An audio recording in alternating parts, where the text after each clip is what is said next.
Let's talk time management. I talk a lot about skincare, I talk a lot about aesthetics, office treatments, but this is a highly requested topic because I'm a mom of four, a business owner, a wife, and I feel like success as a person. And the more I take ownership of how I spend my time, the more successful, more productive, more present I can be. And to me, one of the definitions of success is actually being able to be present in the moment that you're currently in.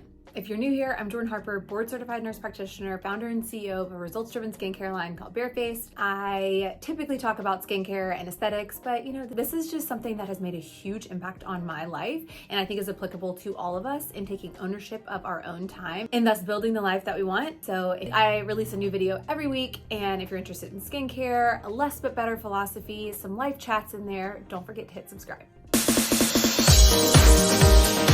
Let's get into time blocking, time management, and how I have come to consistently edit my day-to-day life to get way more done in a shorter amount of time. And who doesn't want to be getting more done in a shorter amount of time? I am constantly kind of re-editing my time, but this method has been essential for me as a business owner to run my business effectively, as a mom, to carve out time to spend with my kids, to take care of myself, to also make sure I have time to cultivate the relationship I have with my husband. All around, this has helped me to live a more fully present life, which I want for everyone. So maybe some of these tips that I've learned from the past 5 years of time blocking will help you too. It wasn't until I became an entrepreneur that I really started leaning into owning my own schedule, because prior to that, I was working in the hospital and medical offices as a nurse practitioner. And so a lot of my time was blocked out for me. Now, if you work at a job that you have traditional business hours or your time is kind of allotted for you, I think this method is still something that you can implement in your day-to-day, but you just might have to do it a little bit differently if you don't have complete autonomy and freedom of your schedule, depending on what your job requirements are and your hourly requirements are. I would say, even if you're a stay-at-home mom, this is a very effective method to put into place to make it make sense for your life. Basically, anyone who feels like they have a never-ending to-do list, this is going to benefit you. Before I go in and break out time blocking and the method that I use from a weekly standpoint, I think it's really important to know your priorities before you start doing this, because otherwise you're not going to really know what you need to do on a daily basis. Now, of course, you know, but you would be surprised all the stuff we say yes to that you don't really need to do. All the stuff that we do on a daily basis that eats up our time that either we don't even realize we're doing or we're overcommitted to, and it's not accomplishing the little steps that we need to take to build the life that we want to live. Two books that I really like, if you're interested in reading, that have really kind of helped reshift my focus. Essentialism would be the first book I would recommend, because it focuses on the less but better philosophy, and it gets really clear and it helps you to identify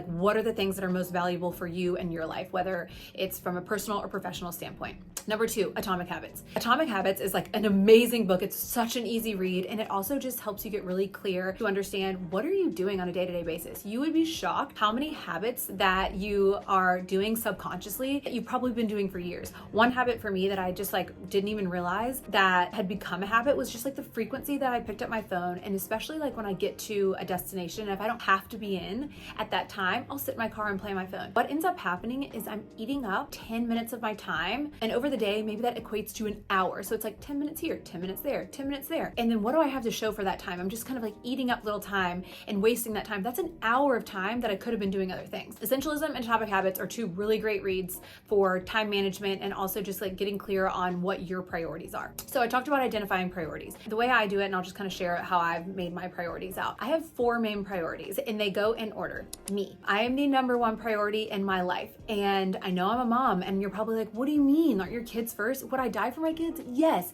they are first in my life, but I have to take care of myself to actually be a good mom. And that means making sure I'm eating healthy, getting rest, exercising, taking moments of self-care for myself, because I need to be an emotionally stable mom and wife to actually show up well for my family. And so that's why I'm the number one priority and in my own life, and I think you should be too. So I know that's feels weird to say, and a lot of moms, I think we have this sense of, we're the martyr for our family, and that's actually not serving your family well. Number one priority for me is me.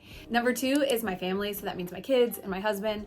Number 3 is my business, my livelihood. And number 4 4 is my friends. Doesn't mean I don't value all of these things, but everything goes through this lens when I'm making decisions. For example, if my kids need me, then my job goes on the back burner. If my husband needs me, then my job goes on the back burner, because you know what? I can pivot some of my work and do that in the evening if I need to be there for my kids, whether they're sick or they're doing something at school. Like, I know that I want to be a mom who's there for their kids. I will get my work done, absolutely, and that's the difference. An entrepreneurial schedule is I'll just bump back my work to when they're sleeping or wake up earlier. Number 4, being friends. It does not mean that I don't value my friendships, and I feel so grateful to have a handful of friends from high school that we are still super close, my best friends. We don't have to stay in contact every single day to know that our friendship still exists. I believe in a less but better philosophy with friends too. I just need a handful of friends that are my ride or dies. Here's an example of how I make decisions. One of my best friends asked me if I wanted to go on a walk. This was Friday morning, so again, I make my own schedule. So could I go on a walk? Sure.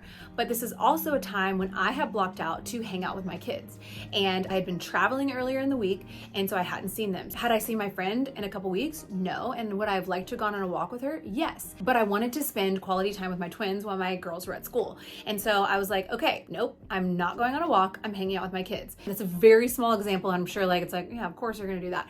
But I'm choosing my family over my friends. And it doesn't mean I don't want to spend time with them. I feel I need have to over explain this. But the point is, everything goes through a lens, and I know my priorities, and I know the kind of person I want to be, and I know the life that I want to live, and I know the life that I want to build. So I make decisions taking tiny little steps every day to do that. So long story long, if you don't know your priorities, you're not going to be able to time block your schedule effectively, because you're going to be I don't know, what should I do? I don't know. Get your priorities in line, and it can just be high level. Maybe you have 3 or 4, and then you can start to look into time blocking. So now the meat and potatoes, let's actually get into what my day-to-day looks like. First of all, I love a planner, and I have everything online and my Outlook calendar, but I live by this planner. It's a full focus planner. I'll link it below, but I love this because it really allows me to get everything out on paper. I pretty much know what I have to do every week. Now, some of that changes because of travel or kid schedules, etc. But I kind of have a general idea of what goes on every day. And every day is different because my kids don't go to school every day, so there's some variability. But I have a general idea of what be going on. And so I know that I can fill in the things that I have to do in those time blocks where I know I'm going to be at my office, or I know my kids are going to be at school. So I really get my head around the next week on Friday, the Friday before the following week. So that way I'm kind of just overviewing my entire week. I look at the meetings that I have scheduled. I figure out, do I even need to have those? I look at the events that I have going on from a personal standpoint for my kids, etc. So I kind of do a high level overview of my week. And I spend about an hour kind of prepping on Friday for the following week. Side note, if you're an entrepreneur, this will help you tremendously. My maker days, I'm really not talking to anyone. I'm really heads down and kind of producing. The meeting days, I don't try to be a maker on the meeting days. My energy is really, really low after that, and my creativity, I always felt frustrated when I would do meetings in the morning or maker in the afternoon. It just doesn't work. I highly encourage doing maker days and meeting days. I have 2 meeting days a week, and I have 3 maker days. Monday, Wednesday, Friday, maker. Tuesday, Thursday, meeting. And if I can't fit in my meetings in a Tuesday or a Thursday, they're bumping to the next week. On Friday, when I'm kind of getting my head start on the next upcoming week, I write everything out that I need to get done, personally, professionally, and I call this a brain dump. So I'm just unloading, and I'm kind of keeping this brain dump. I keep it in my Slack, but you could keep it in your planner or whatever. I'm constantly brain dumping because it can be 2 a.m., it can just be 5 a.m. I'm thinking of stuff all the time, and so I have to be writing this stuff down, and then later I get a plan for it, but at least it's out of my head. And so I have this brain dump, and then I look at my schedule, put in time blocks of when I need to get these certain things done. Creating content for the week, vision for the business, researching, everything is written out. And then at this point, I kind of figure out what are the most important things that I have to get done. And I plan those at times when I'm feeling the most fresh. And that's typically in the morning when I'm feeling the most creative, most inspired. And so if there's things I know I have to get done, I'm going to put those before noon when I am fresh. And I'm going to put those earlier in the week because sometimes the week snowballs and it gets out of control. So I always make sure the most important things are done first.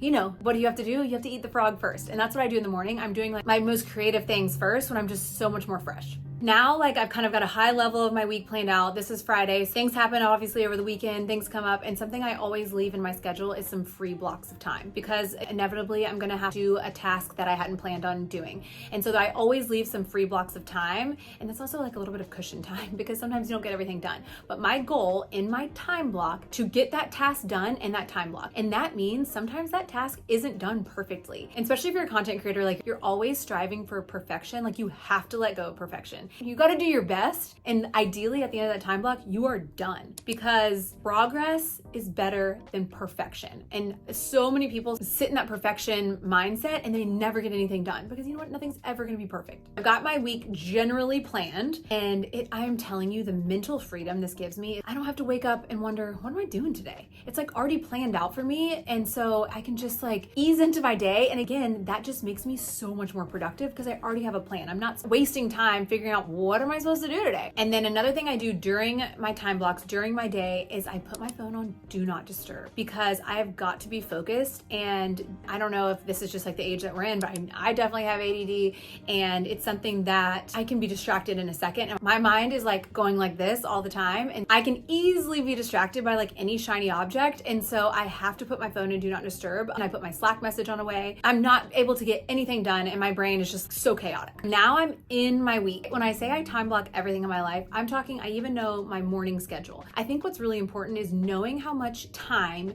certain things take you. I've done this for so long now, so I kind of have like even my travel time, or how long it takes to do my skincare, how long it takes me to get ready in the morning, how long it takes me to brush my teeth. These are like small examples, but I kind of have a general idea of what amount of time something takes me. And this is really important to know. So if you've never done this before, just kind of time yourself, because I guarantee you are underestimating how much time things take you, and everything takes so much longer than you anticipate. And it's like, sure, that takes 5 minutes. No, it doesn't. It probably takes you 15 minutes. So time yourself doing certain things, so that way you can get a gauge on how long does this actually take me. And so then when you're blocking out your time for your day, you're like, oh, sure, okay, then I actually can get this done. I just needed to allot a little bit more time for it. So I even have a breakdown of like what my entire morning routine looks like. I know my morning routine takes me about 60 minutes. And that means if I want to have a meditation for 10 minutes, and I do a meditation while I do my red light, and then I want to read for 10 minutes, and I know doing my skincare takes around 5 minutes. I allot time for all this stuff, so I know how long something takes me, so I know what time I need to wake up in the morning. I have like a morning ritual that like I know if I want to get my entire morning ritual done, I need to wake up at least an hour before to get all that stuff done. Now, I do want to say, like,